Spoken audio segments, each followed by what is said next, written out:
Hello friends, good morning. நான் உங்கள் யாமினி தமிழோடி நேமம். இன்றைக்கி யாமினி பிரபு விலாகில் சிம்பிளாக எப்படி மீன் குழம்பு வைக்கிறதுன்றதை பார்க்கலாம் வாங்க.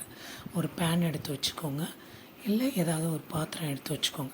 அதில் 5 to 6 டேபிள் ஸ்பூன் நல்லெண்ணெய் சேர்த்துக்கோங்க. அது நல்லெண்ணெய் ஹீட் ஆன பின்னாடி ஒரு அரை டேபிள் ஸ்பூன் வெந்தயம், அரை டேபிள் ஸ்பூன் சீரகம் சேர்த்துடுங்க. அது பொரிஞ்ச பின்னாடி ஒரு மீடியம் சைஸ் இருக்கக்கூடிய 2 வெங்காயத்தை குட்டி குட்டியாக சாப் பண்ணி அந்த ஆயிலோடு சேர்த்து வதக்கிக்கிறாங்க. நல்லா ஒரு 2 மினிட்ஸ் நல்லா வெங்காயம் வதங்கி வந்த பின்னாடி இஞ்சி பூண்டு விழுது ஒரு டேபிள் ஸ்பூன் சேர்த்துக்கிறாங்க. சேர்த்து அதையும் சேர்த்து நல்லா வதக்கிக்கிறாங்க. அதனுடைய பச்சை வாசம் போகிற அளவுக்கு ஒரு 1 மினிட் வதக்கினா போதும். மீன் குழம்புக்கு நல்லெண்ணெய் தாங்க டேஸ்ட் கொடுக்கும். அதனால் கண்டிப்பாக நல்லெண்ணெய் சேர்த்து செஞ்சு பாருங்கள், ரொம்பவும் அருமையாக இருக்கும். இப்போ 2 சேர்ந்து நல்லா வதங்கி வந்துடுச்சு. இந்த ஸ்டேஜில் ஒரு பெரிய சைஸ் தக்காளி, ஒரே ஒரு தக்காளி குட்டி குட்டியாக சாப் பண்ணி எடுத்து வச்சுருக்காங்க. அதையும் இதோடு சேர்த்து நல்லா வதக்கிக்கோங்க. 2 சேர்ந்து மிக்ஸ் ஆகி ஒரு 2 மினிட்ஸ் ஆகும். நல்லா வதங்கி குழஞ்சி வரும். குழஞ்சி வந்த பின்னாடி தான் நம்ம என்ன பண்ணணும்னா மசாலாஸ்லாம் சேர்க்க போகிறோம். வாங்க, இப்போ இந்த குழம்புக்கு தேவையான 1.5 டேபிள் ஸ்பூன் கல்லுப்பு சேர்த்து அதையும் சேர்த்து நல்லா வதக்கி விட்டாச்சு. இப்போ வதங்கிடுச்சு. இந்த ஸ்டேஜில் தனி மிளகாய்த்தூள் 3 டேபிள் ஸ்பூன், 1.5 டேபிள் ஸ்பூன் தனியாத்தூள், 1/4 டேபிள் ஸ்பூன் மஞ்சள்தூள், 1/4 டேபிள் ஸ்பூன் மிளகு சீரகம் தூள் சேர்த்து வதக்கிடுங்க. ஒரு 30 செகண்ட் வதக்கினா போதும். சேர்த்து நல்லா வதங்கின பின்னாடி நம்ம சைடில் பார்த்திங்கன்னா மீன் நல்லா ஒரு பக்கம் பார்த்திங்கன்னா மீனை மஞ்சள், கல்லுப்பு, மிளகாய்த்தூள் வாஷ் பண்ணிட்டு இதெல்லாம் நல்லா மிக்ஸ் பண்ணி ஒரு 1/2 hour விட்டுருக்கேங்க. அது ஒரு பக்கம் மேகினேட் ஆகிருக்கு.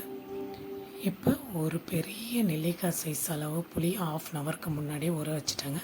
அதை நல்லா கரைச்சி 2 டம்ளர் தண்ணி மிக்ஸ் பண்ணி சேர்த்துக்கிறாங்க. ஃபஸ்ட்டு ஒரு டம்ளர் சேர்த்துருக்கேன்.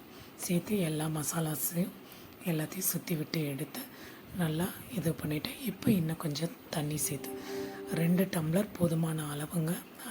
ரொம்ப தண்ணி சேர்த்துட்டிங்கன்னா ஒன்று தண்ணி ஆகிடும், இல்லைன்னா தண்ணி கம்மியாக சேர்த்திங்கன்னா திக்காகிடும். மீடியமான கன்சிஸ்டன்சியில் அளவுக்கு தண்ணி சேர்த்துக்கோங்க. பாருங்கள், இந்த அளவுக்கு தண்ணி போதுமான அளவு.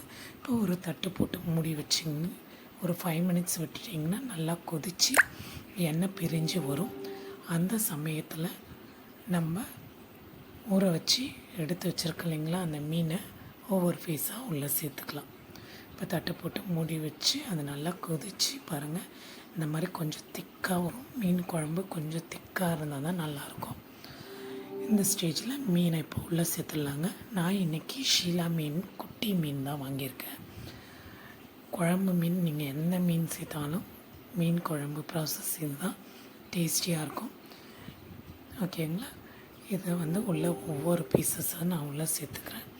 சேர்த்து ஒரு 5 நிமிஷம் தட்டு போட்டு மூடிட்டு திரும்ப இன்னொரு பக்கம் திருப்பி விட்டு ஒரு 1 மினிட் கழித்து ஒரு கைப்பிடி அளவு கொத்தமல்லி கருவேப்பிலை குட்டி குட்டியாக சாப் பண்ணி அதை உள்ளே சேர்த்து இறக்கிடுங்க.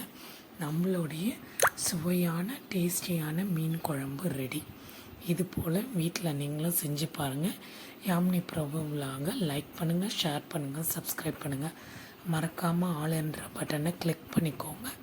உங்களுக்கு இந்த வீடியோ பிடிச்சிருந்தா உங்கள் ஃப்ரெண்ட்ஸ் அண்ட் ஃபேமிலிக்கு ஷேர் பண்ணுங்கள். Bye friends.